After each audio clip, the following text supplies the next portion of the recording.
Magluto na naman tayo ng tatlong klaseng gulay.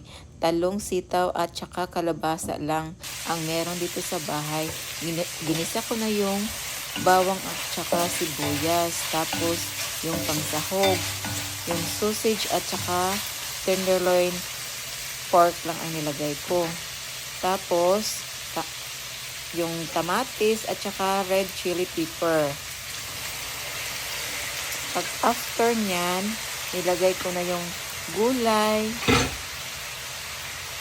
Sana inuna ko na yung kalabasa.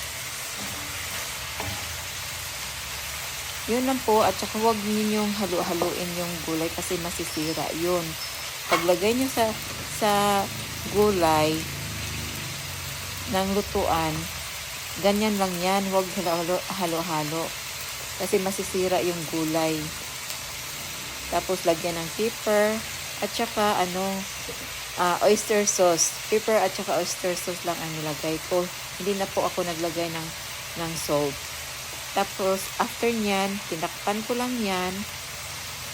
Tapos yan, luto na ang ating gulay na masarap, napaka-healthy. Thank you po.